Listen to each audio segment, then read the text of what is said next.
Bismillahirrahmanirrahim. Innal hamdalillah nahmaduhu wa nasta'inuhu wa nastaghfiruh wa na'udzu billahi min shururi anfusina wa min sayyiati a'malina man yahdihillahu fala mudilla lahu wa man yudlil fala hadiya lahu. Asyhadu an la ilaha illallah wahdahu la syarika lahu wa asyhadu anna Muhammadan abduhu wa rasuluh. Ya ayyuhalladzina amanu taqullaha haqqa tuqatih wa la tamutunna illa wa antum muslimun. Ya ayyuhan nasu taqu rabbakum alladzi khalaqakum min nafsin wahidah wa khalaqa minha zawjaha wa batha minhuma rijalan katsiran wa nisaa'a wattaqullaha alladzi tasaaluna bihi wal arham innallaha kana 'alaykum raqiba.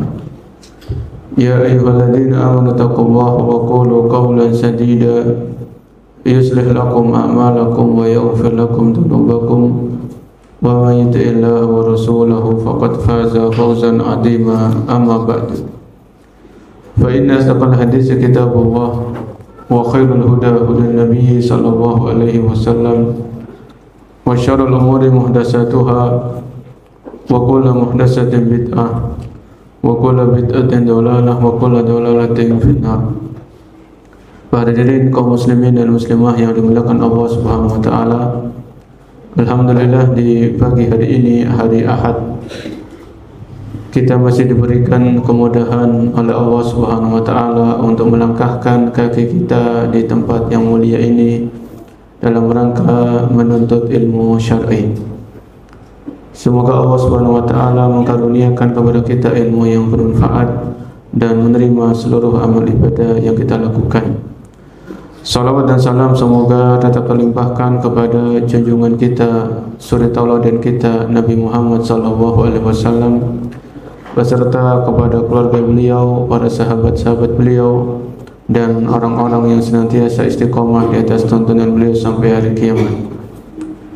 Di kesempatan pagi hari ini kita akan membahas atau melanjutkan pembahasan dari kitab Al-Kabair, yaitu dosa-dosa besar yang wajib dijauhi oleh setiap muslim dan muslimah. Sebuah kitab yang disusun atau ditulis oleh Al-Imam Ad-Dhahabi rahimahullahu ta'ala. Kita sampai di dosa besar yang ke-53, ya, di halaman 149 dari buku versi terjemahan. Di sini Al-Imam Ad-Dhahabi menyebutkan yaitu dosa besar al-kabiratu saminatu wal khamsun. Dosa besar ke asali satu wal khamsun ke 53, libasul hariri wad dhahabi lirrajul, yaitu memakai kain sutra dan menggunakan emas bagi laki-laki. Ini termasuk dosa besar.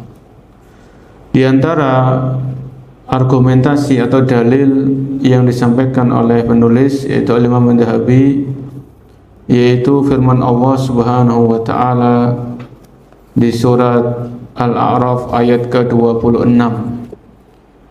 yaitu Allah berfirman, walibasut taqwa dzalika khair, dan pakaian ketakwaan itulah yang baik.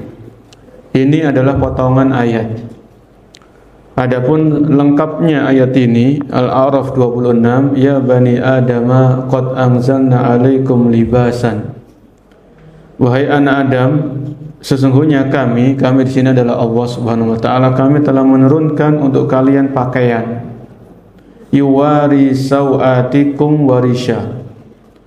Yang dengan pakaian itu kalian bisa menutup aurat dan juga sebagai keindahan dan perhiasan. Walibasut taqwa dzalika khair, dan pakaian ketakwaan itulah yang paling baik.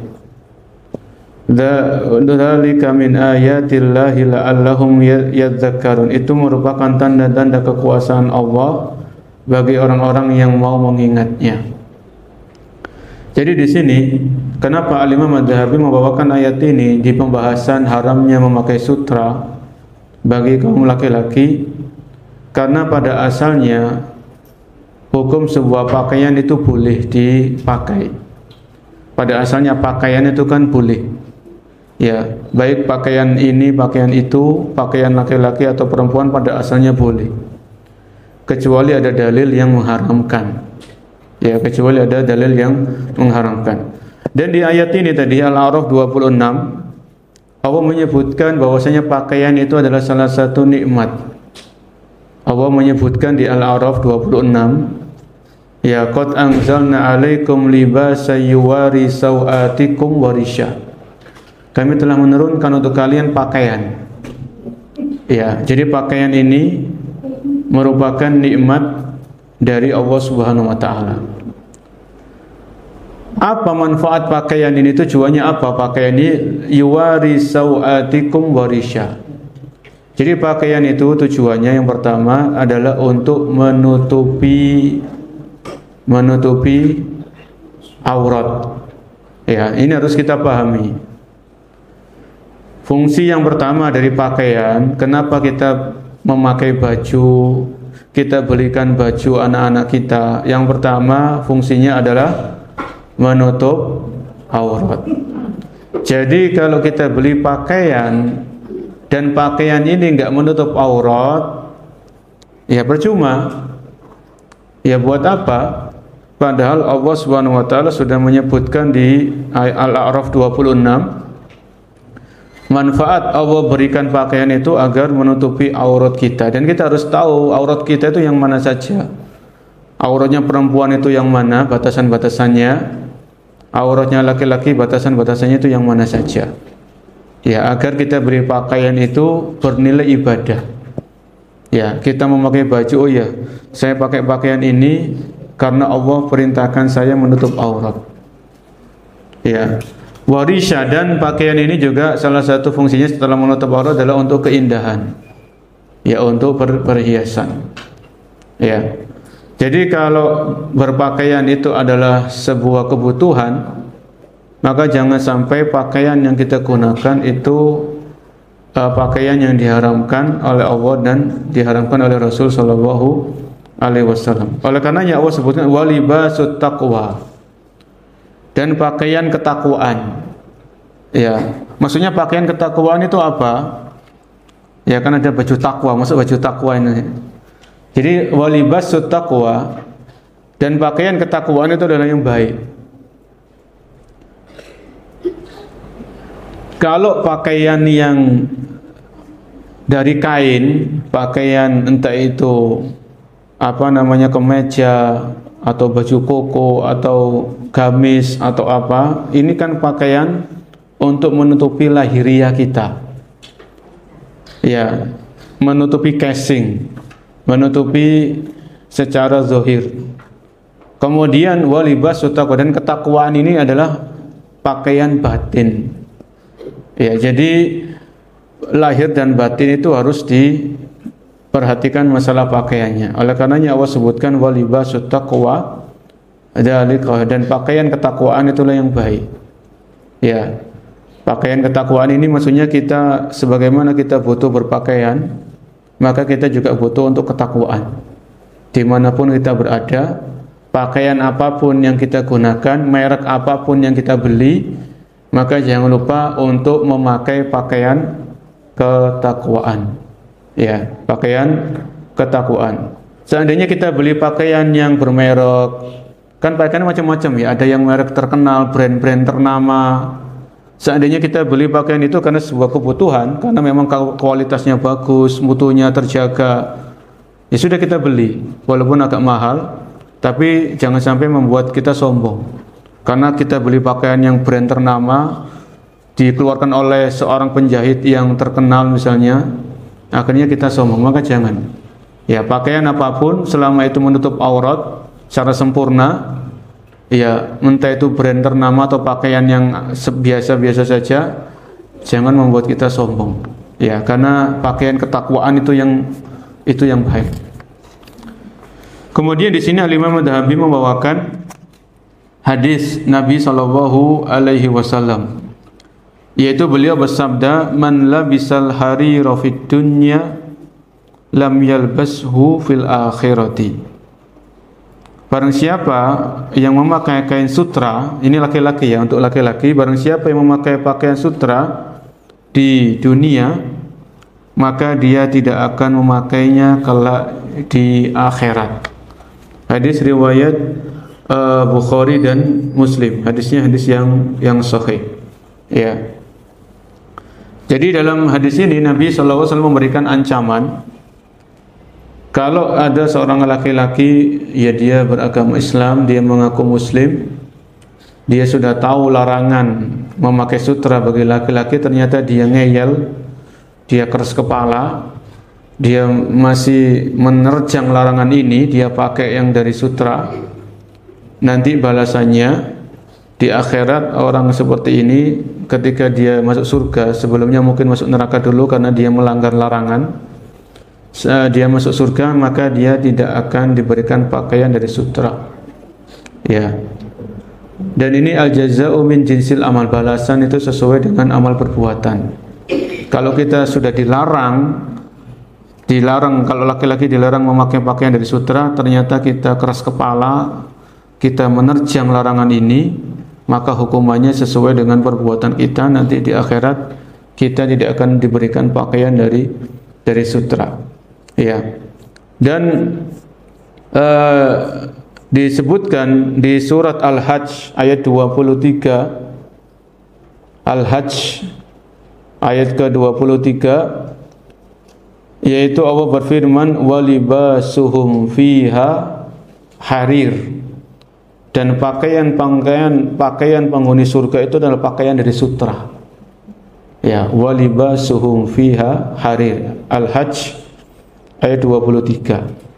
Ya.